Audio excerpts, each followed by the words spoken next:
નમસ્કાર. પૈસા ટ્રાન્સફર કરવા હોય તો યુપીઆઈ તરત જ થઈ જાય. પણ ક્યારે વિચાર્યું છે કે આવું જ જાદુ હેલ્થકેરમાં થાય તો? મતલબ કે આપણા બધા જ મેડિકલ રિપોર્ટ્સ માત્ર એક ક્લિક પર સીધા ડોક્ટર પાસે પહોંચી જાય. બસ આ જ ક્રાંતિ વિશે આજે આપણે વાત કરવાના છે, જેનું નામ છે આયુષ્માન ભારત ડિજિટલ મિશન.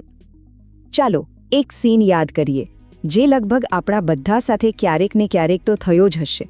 આપણે ડૉક્ટરની કેબિનમાં શાંતિથી બેઠા હોઈએ અને ડૉક્ટર એકદમ સીધો સવાલ પૂછે, ભાઈ ગયા વર્ષના રિપોર્ટ્સ ક્યાં છે? અને બસ એ જ સમયે શું થાય છે? આપણું મગજ એકદમ બ્લેન્ક, જાણે ગજની બની ગયા હોઈએ.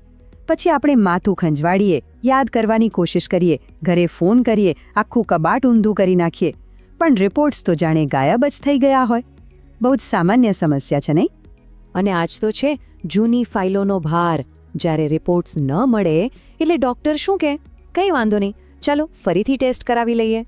લો, થઈ ગયું. મતલબ કે ફરીથી સમય બગાડો, ફરીથી પૈસા ખર્ચો. પણ હવે આ બધી માથાકૂટનો અંત આવી રહ્યો છે, અને એ પણ ટેકનોલોજીની મદદથી. આ સોલ્યુશન છે આયુષ્માન ભારત ડિજિટલ મિશન. એકદમ સરળ ભાષામાં કહીએ તો આ છે આપણી ડિજિટલ હેલ્થ પાસબુક. જેમ બેંકની પાસબુકમાં રૂપિયા પૈસાનો બધો હિસાબ હોય ને, બસ એ જ રીતે આ ડિજિટલ પાસબુકમાં આપણી હેલ્થનો A to Z રેકોર્ડ હોય છે. તો ફાયદો શું? સૌથી મોટો ફાયદો એ કે પેલી જાડી ફાઇલોનો થેરો લઈને હવે ક્યાંય ફરવાની જરૂર નથી. આપણો આખો મેડિકલ ઇતિહાસ, એક્સરે હોય, બ્લડ રિપોર્ટ હોય કે પછી કોઈ જૂની દવાની ચિઠ્ઠી, બધું જ આપણા ફોનમાં એકદમ સેફ અને સિક્યોર. ઓકે, આ બધું સાંભળવામાં તો બહુ સરસ લાગે છે, પણ આ બધું કામ કઈ રીતે કરે છે? આ આખું તંત્ર ચાલે છે કઈ રીતે? વેલ, એનો આખો આધાર છે એક ખાસ ઓળખ પર, અને એ ઓળખ એટલે ABHID. તો આ ABHID છે શું? એનું પૂરું નામ છે આયુષ્માન ભારત હેલ્થ એકાઉન્ટ. સમજો કે આ આપણું ડિજિટલ હેલ્થ એડ્રેસ છે, એક એવો યુનિક નંબર જે આપણા બધા જ મેડિકલ રેકોર્ડ્સને એક જ જગ્યાએ લિંક કરી દે છે. પછી ભલે આપણે સારવાર અમદાવાદમાં કરાવી હોય કે પછી દિલ્હીમાં. અને હા, આ કોઈ રેન્ડમ નંબર નથી. આ છે પૂરા 14 આંકડાનો એક યુનિક નંબર, દરેક વ્યક્તિ માટે અલગ. બસ આ જ છે આપણી નવી ડિજિટલ હેલ્થ આઇડેન્ટિટી. અને તમને જાણીને આશ્ચર્ય થશે કે અત્યાર સુધીમાં ભારતમાં 80 કરોડ કરતાં પણ વધારે લોકોએ પોતાની ABHID બનાવી લીધી છે. 80 કરોડ? વિચાર તો કરો કે આ મિશન કેટલી ઝડપથી દેશભરમાં ફેલાઈ રહ્યું છે.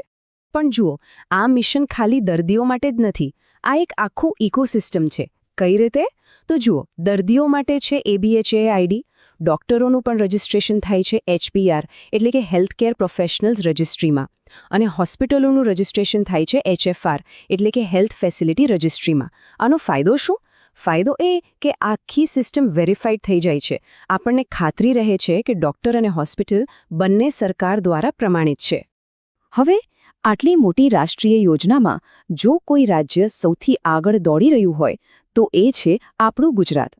ખરેખર ગુજરાતનો દબદબો જોવા જેવો છે. ચાલો જોઈએ કે આંકડા શું કહે છે. આ ચાર્ટ જુઓ, વાત એકદમ ક્લિયર થઈ જશે. જ્યાં દેશની સરેરાશ લગભગ 45% છે, ત્યાં ગુજરાતમાં લગભગ 70%થી પણ વધારે લોકોએ પોતાની ડિજિટલ હેલ્થ આઈડી બનાવી લીધી છે. આંકડામાં કહીએ તો લગભગ 4,77 લાખ લોકો. આ ખરેખર ગજબની સિદ્ધિ છે.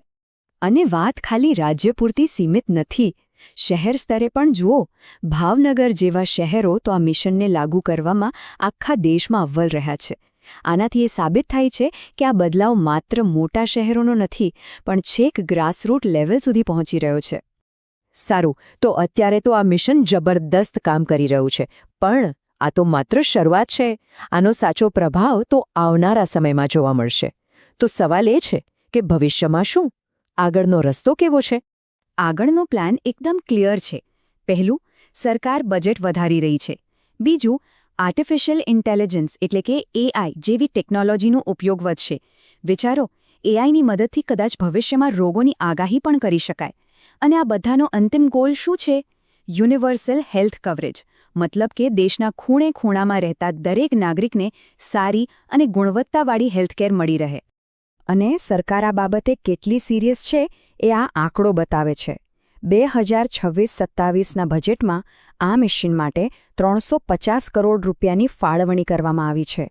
આટલું મોટું રોકાણ એ વાતની ગેરંટી છે કે ડિજિટલ હેલ્થનું ભવિષ્ય ઉજ્જવળ છે.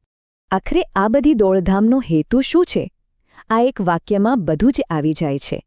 આ મિશન ટેકનોલોજીની મદદથી આખી સિસ્ટમને વધુ માનવીય અને સરળ બનાવી રહ્યું છે. વાત ટેકનોલોજીની નથી, વાત છે ટેકનોલોજીનો ઉપયોગ કરીને હેલ્થકેરને આપણા બધા માટે, એક સામાન્ય માણસ માટે સરળ બનાવવાની. તો આ હતી આયુષ્માન ભારત ડિજિટલ મિશનની વાત. પણ હવે એક સવાલ વિચારવા જેવો છે. જે લોકોએ ABHA બનાવી લીધું છે, એમનો અનુભવ કેવો રહ્યો? શું સાચે જ હોસ્પિટલોમાં લાઈનો ઓછી થઈ છે? શું રિપોર્ટ સાચવવાની ઝંઝટમાંથી મુક્તિ મળી છે? આના પર વિચારવા જેવું ખરું.